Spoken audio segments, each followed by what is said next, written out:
Day of Destiny. It was the day of destiny for a planet, for a race. All the armament had been mustered and was standing by, poised for attack upon the silent ships of the enemy that had come from some world deep in space. Where had they come from? What manner of creatures were they? Are they about to attack? These were the questions on every mind as time seemed to stand still and all of space waited for the verdict that would name the answer. The answer that only the future knew. Should we attack or not? If we only knew what are the intentions of the aliens, if we only knew what they were like, if we can meet and come to terms with them. The time is the future. A planet travels its interminable circle around its sun. It is a time of peace and the advantages of an advanced science.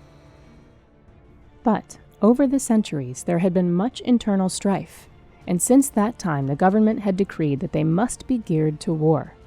This made for prosperity, for the factories that manufactured implements of war never shut down. There had been steps into space, too, but the neighboring planets had been found to be uninhabitable and of no use to either government or people, so space travel had become all but obsolete. But there had been sounds picked up by super-sensitive radar that had been interpreted by science and military to indicate the presence of life and ships in the depths of space. There is no doubt about it. Somewhere far beyond our galaxy, there exists a planet or planets that support intelligent beings. Super intelligent beings, for they have found the means to travel in space where we cannot go. Our space travel has been bounded by our own galaxy. The evidence was there, not to be denied, and so a vast system of radar scopes had been set up, an armada of deadly spaceship fighter squadrons built, and for over a century the people, from childhood, were given a theme of watchfulness and subtle hate. So always remember, children, do as your parents do. Look upward. Keep your eyes on space, for from space they will come, our enemies. Then, after 2 generations had grown and been tutored in this philosophy, they came. Unidentified flying objects approaching from outer space. All points alarm! The alarm shrilled, and the trained space fighters had to run to their ships, and in a few moments a whole world stood poised on the brink of an all-out space war. High officials hurriedly met. We must attack immediately! I second that! The subtle hate they had been taught, the terrible fear of attack from aliens from outer space, spoke the words their lips fashioned. As Supreme Commander of all armed forces, I will say when and how we will attack. Of all of them, only Supreme Commander Kolon kept the hate and the fear from possessing him, throttled it so that sanity would allow no margin of mistake. I have directed that an attempt to contact the aliens by every means at our disposal be made. It is conceivable that they may have come in peace. Ridiculous! That is an armed armada! How do we know they can even think like us? They are alien, probably horrible, despicable life forms with which we have nothing in common. Wait, and you invite disaster. Bolog is right! What could we have in common with these alien creatures? They are probably so horrible and repulsive to human sensitivity that even if they come in peace, we could not survive together, and war will come anyway! Nevertheless, we will wait. Sir, we have tried every approach possible to make contact.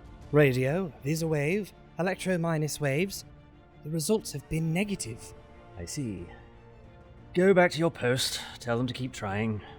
If they would only give us a sign of their intentions. They don't understand that our world is becoming too small for us. We must find another world to conquer, another planet on which to expand. This is our chance. If we can only contact these aliens and somehow make peace, lull their fears, then go right to their planet and, when the time is right, conquer. Take their knowledge, their super ships, and conquer. Take all of space. Sir, it is no use. We can't get through to them. They have some manner of force field surrounding their ships that causes every communication wave to bounce off. What is your command, sir? Go back to your post again. I will make my decision presently.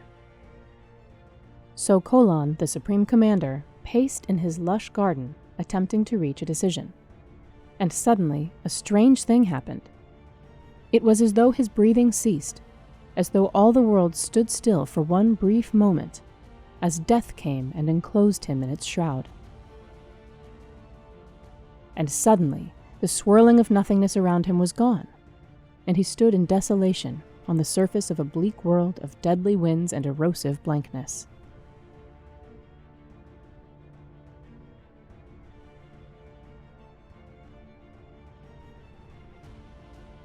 How did you get out there, citizen? Are you of those who has been taken with the closed-in disease? Colon was too surprised, too shocked by what had happened to answer. He's in a state of shock. Once in a while this happens. Some citizen managed to get out on the surface. This is the first one that's been found alive. The radiation must have left that spot. We'll take him to the testing lab, see if he absorbed any radiation. Yes, let them ask the questions and find out how he got out. Let them return him to the 30th level for pedestrians. Colon's mind had begun to function again, and a vague idea of how he came to this predicament began to form. What year is this, friend? Why, it is the year 2261, 100 years after Colon's mistake. Colon's mistake? Now I know what has happened. Somehow I have been projected forward in time. A sudden time flaw in the garden where I walked. Our scientists had long speculated about such a phenomena. Wait, tell me, why is the surface barren? Why are all the people underground? Where have you been, citizen? Space war is the answer. The aliens that came 100 years ago were attacked by our forces at Colon's command. They laid waste the surface with hydrogen bombs and atomic rays. No man has ever seen them, but they must be the most horrible, inhuman creatures imaginable, or beyond imagination. We live only to fight them. This is our destiny. After the explosion, I must get out of here. I must go back to the surface, to the place where I stepped through the time flaw. I must get back to my own century before it's too late. No one saw me, I don't think. Now to find a way to open those doors. I must find that time flaw again. I must. That's where it was, near that mound.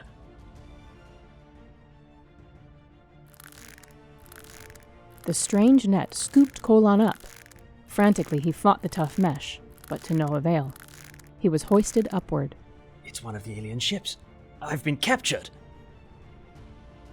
He heard noise so vast that it was almost beyond the point of hearing. He rushed to a port and looked out, and he saw what space war really was like. He felt a touch on his shoulder, and suddenly he thought, "At last, I will see what these creatures are like. I will be the first man to view them." Slowly, he turned. A door had opened behind him. He walked in, and he saw them. The aliens. You aren't monsters. You're men. Human beings like us. We understand you and your perplexity. That is a language scrambler, so we can speak with each other. We had no idea what you looked like either. You are our first prisoner. 100 years ago, we came to your planet in peace, to make contact and to give you the benefit of our scientific knowledge. But in fear, you attacked us. That attack began an all-out space war between us. But who are you? Where did you come from? We come from here. This is our home planet. Now we will put you on the surface again. Perhaps you can tell your people before it is too late. A few minutes later, Colon was lowered to the surface, and by mere chance, directly into the time flaw through which he had first emerged. A split second later, he was back in his own time, and he knew what his decision was to be. Gentlemen, I have reached a decision. We will not attack. Too late, Colon.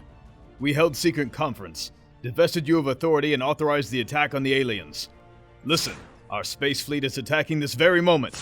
This is our day of destiny. You fools! You have signed the death warrant of our planet. I have seen into the future, and I have seen the aliens. I know who they are and where they come from. These aliens are from the 11th galaxy, from the planet Earth. And, gentlemen, these Earthlings had come in peace, holding the hand of friendship to us. For in war, They are invincible. Our day of destiny has indeed come. The end.